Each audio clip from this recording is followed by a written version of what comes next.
Hello, science students. So this week we're working on graphing motion, and I want to give you an example of how to do that so that you feel like you can finish those graphs and not feel too much stress about it. All right, so I've made a new scenario. So your job is to pick one of the two in the assignment and then make two graphs, kind of like I'm doing now. You'll probably get slightly different numbers and a slightly different graph, but the process will be the same.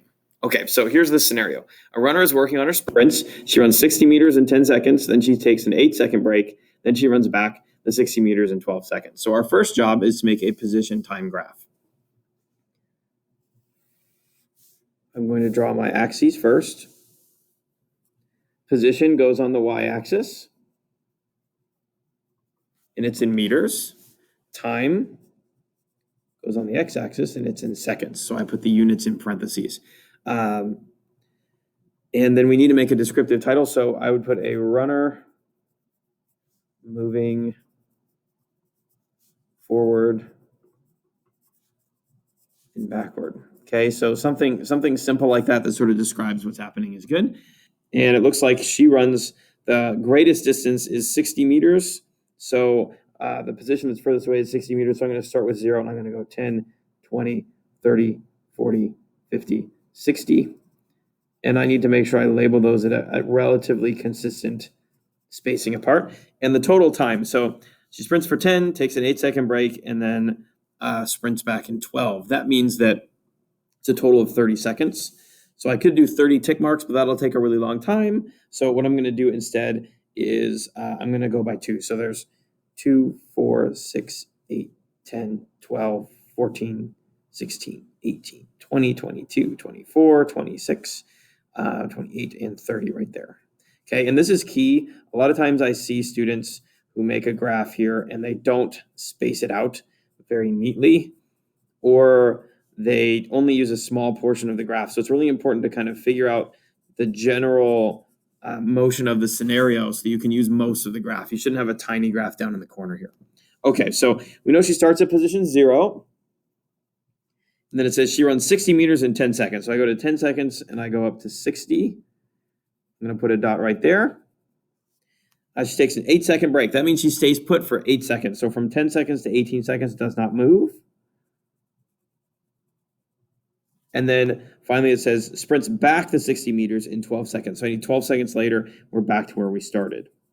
Okay, and then my last step here is to connect the dots. I'm going to do this with a dashed line because I think that's a little clearer for us.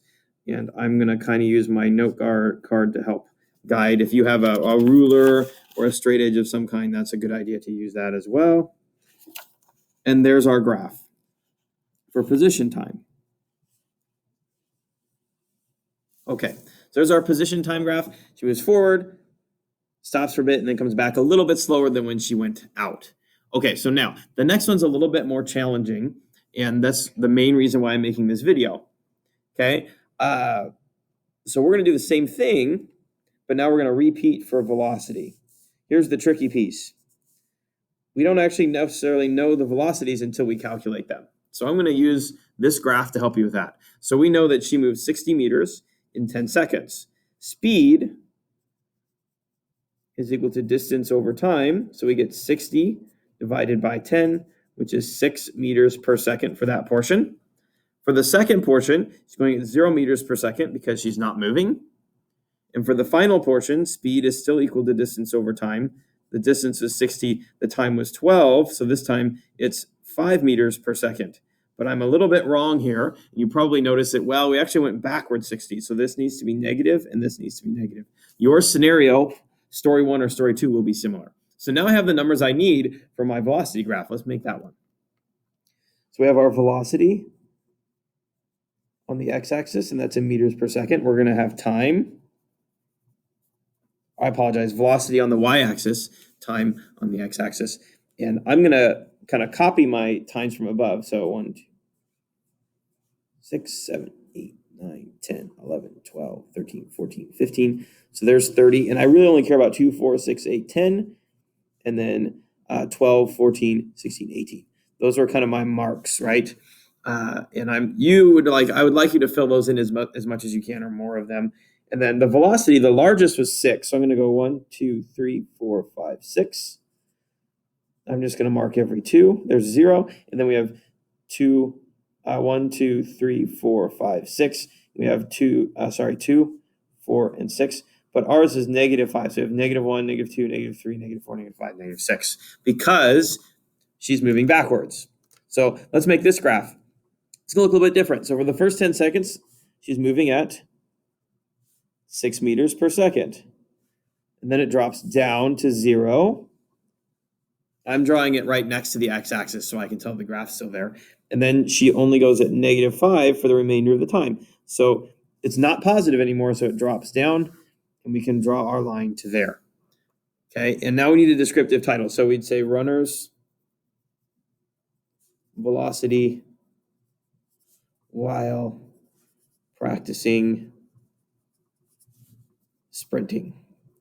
Okay, something descriptive like that is good. So you can see your graphs should look similar. You'll have one that looks kind of like this, so out, stop, and back. And then you're gonna have one that shows positive velocity, 0 velocity, and then negative velocity as she runs forward, stops, and then runs backward.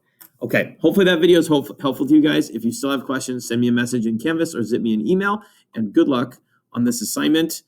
And again, make sure you include all that information. So we're talking about the axes labels, the title, and the graph itself.